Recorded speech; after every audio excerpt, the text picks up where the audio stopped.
Mais l'Algérie d'aujourd'hui n'a pas besoin du tout de cela pour exprimer sa haine vis-à-vis de l'État d'Israël. C'est un pays qui est d'abord basé sur le ressentiment, la haine de la France et des Français. Et on a un État qui a fait de la haine de la France son carburant, c'est l'Algérie. Il faut imaginer le ressentiment terrible que les Algériens continuent aujourd'hui de vivre contre la France. Et quand on voit ça, on se dit qu'ils nous détestent tellement.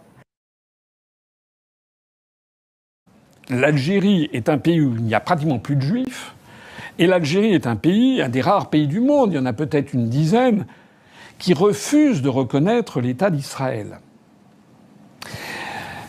Même plus loin, c'est en 1988, à Alger, qu'a été proclamé l'État palestinien par la réunion du Congrès du Conseil national palestinien en exil qui s'est réuni à Alger.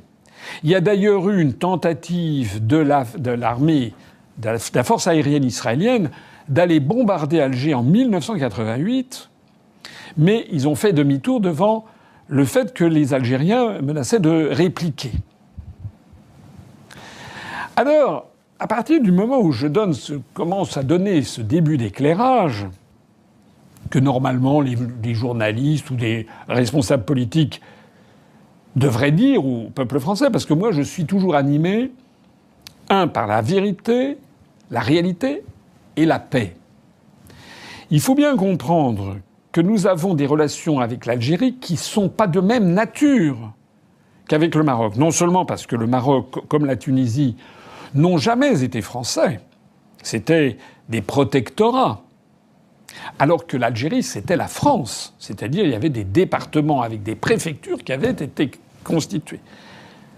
C'était la France, mais la France où il y avait des citoyens de seconde zone qui étaient les Arabes musulmans.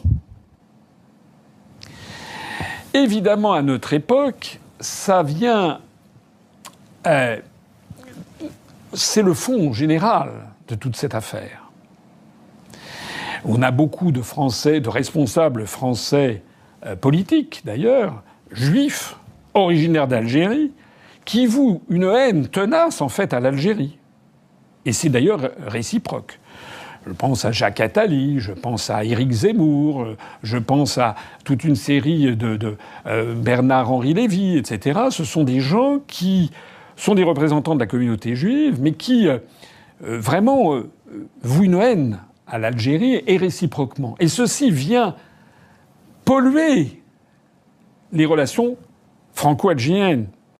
Alors que les relations entre Paris et Alger sont au plus bas. Ce jeudi 24 février, le Sénat algérien adopte une loi obligeant l'ancienne puissance coloniale à décontaminer elle-même les sites sahariens pollués par ses essais nucléaires, notamment ceux de Regan et Din Eker. De 1960 à 1966, Paris a mené 17 essais nucléaires au Sahara, dont 11 après l'indépendance avec l'accord des autorités algériennes. En décembre, le président algérien Abdelmadjid Tebboune avait rejeté toute compensation financière de la part de Paris. Venez nettoyer. Nous n'avons que faire de votre argent. Je ne laisserai pas tomber la mémoire. Je ne demande rien, ni euros, ni dollars, mais la dignité de nos ancêtres et de nos citoyens. Ce dossier épineux avait été ouvert après la visite d'État de Nicolas Sarkozy en 2007. En 2021, l'armée algérienne avait sollicité la France pour obtenir les cartes topographiques permettant la localisation des zones d'enfouissement non découvertes à ce jour des déchets contaminés radioactifs ou chimiques. Mais les tensions entre Paris et Alger ont rapidement eu raison de ces initiatives. Cette dernière loi veut surtout dire qu'Alger est prêt, pour l'instant, à sortir des pièges mémoriaux pour mettre l'accent sur un dossier, disons,